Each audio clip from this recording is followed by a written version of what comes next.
Qala Rasulullah sallallahu alaihi wasallam, khairukum man ta'allama al-Qur'ana wa 'allamahu.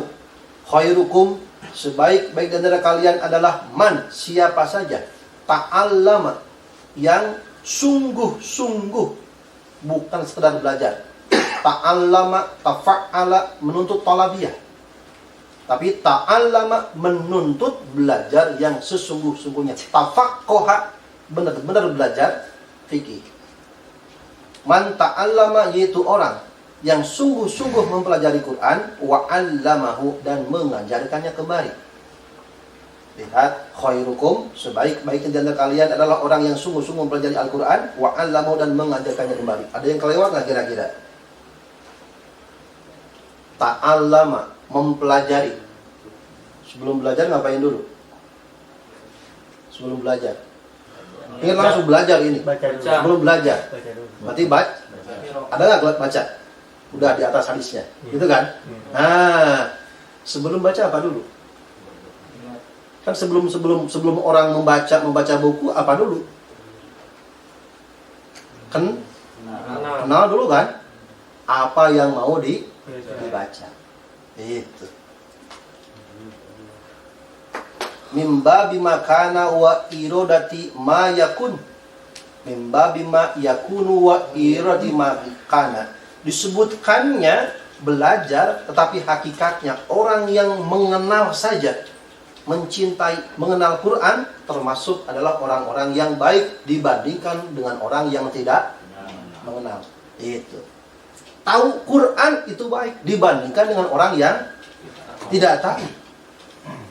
Itu. Afada hadal hadis. Hadis ini memberikan sebuah faidah. Annaman ta'allama al-Qur'ana, sesungguhnya orang yang mempelajari Al-Qur'an dengan sungguh-sungguh, faqad asbaha, maka dia telah menjelma min khairin nas, sebaik-baiknya manusia, wa ma'lumun lidinina, dan sudah tidak menjadi rahasia lidinina, di dalam agama kita, rahasia bersama. Apa rahasia bersamanya? Annamani betada'a ta'allumal qira'atil Qur'an. Annaman, sesungguhnya orang siapa saja, ibtada'a, yang memulai dasar, baru start, ta'allama atau ta'alluma qira'atil Qur'ani, orang yang memulai belajar Al-Qur'an, la ya'rifu, pasti orang yang baru ngaji Iqra, bocah, masa dituntut kudu baca tafsir. Gitu. Itu maklumun bidoruro, sudah menjadi maklum, rahasia bersama. Orang yang baru belajar, masa kudu langsung terjemah menafsirkan? La ya'rifu, pasti si mubtadi, pemula ini tidak tahu tafsir, apalagi wala makna, dan makna nggak tahu. Kenapa? Bal syaqqa alaihi, bal syaqqa, akan tetapi sulit, berat ngajinya juga. Jangankan menafsirkan, memaknai, baca sad son shin son pun walam dotlin itu syaqqa, ngajinya ada susah, apa ditekan buat menafsirkan, memaknai, menyimpulkan, apa artinya terjemah tafsirnya? Nah, tafsirkan, ya karena budu, tafsirannya apa? Gitu, ini maklum bidururo. Bal syaqqa, ta'allumul qira'at, ta'allumul Quran itu sudah menjadi beban kepada mereka, pada mubtadi. Walau mujarradul qira'at, walau mujarradul qira'ah, walaupun hanya belajar baca saja, faqat. Wa ma'adalik, disertai ibtada'a, disertai memulai pelajaran Al-Quran tersebut, qad asbaha, walaupun dia hanya memulai belajar Quran, qad asbaha, dia telah menjelma, huwa, yakni dia, min khairin nas, sebaik-baiknya manusia. Itu.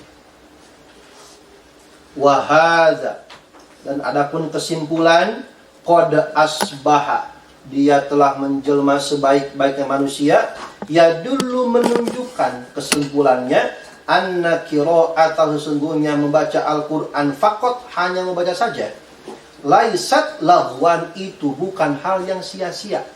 Membaca Quran saja tanpa mengetahui tafsir dan maknanya, laisa laghwan, itu bukan hal yang sia-sia. Ternyata orang yang memulai mubtadi belajar Quran terkategorikan khairun nas, sebaik-baiknya manusia. Bahkan lebih-lebih, hiya, bahwasanya qiraatul Quran, baca Quran itu adalah ibadatun, sebuah penghambaan, sebuah ibadah, yusabu alaiha, yang diberikan pahala. Sampai sini bisa kita patahkan bahwa argumentasi, pandangan, opini orang yang menyebutkan membaca Al-Quran tidak mengetahui makna, tidak tahu artinya, itu sia-sia, tak diberi pahala, itu benar apa salah? Salah. Salahnya salah benar atau benar-benar salah? Salah banget. Salah. Bahwasanya orang yang membacanya saja itu pasti diberi Salah. pasti diberi pahalanya, pasti tidak? Pasti. Siapa yang ngatain pastinya? Rasul. Nah, mantep begitu. Nah, kalau sudah mantep, pasti melekat, itu nggak bisa digoyang oleh orang lain. Nggak bisa digoyang Bang Nur nih. Kata siapa? Baca Quran nggak ada pahalanya. Ngaji ente. Itu nggak bisa digoy. Kalau pondasinya kalau pondasinya masih abu-abu, ntar dulu ya. Kayaknya sih bener juga ya. Kalau mengiyakan, awas, itu kan tasdik dia. Belum kuat, belum menancap ilmu dan pemahamannya. Maka dengan dua hadis ini saja dipatahkan bahwa sangat keliru, sangat salah orang yang menyimpulkan orang yang membaca Quran tidak mengetahui makna, tidak tahu artinya, itu hal yang sia-sia dan tak diberi pahala, itu kesalahan besar berdasarkan hadis Rasulullah SAW.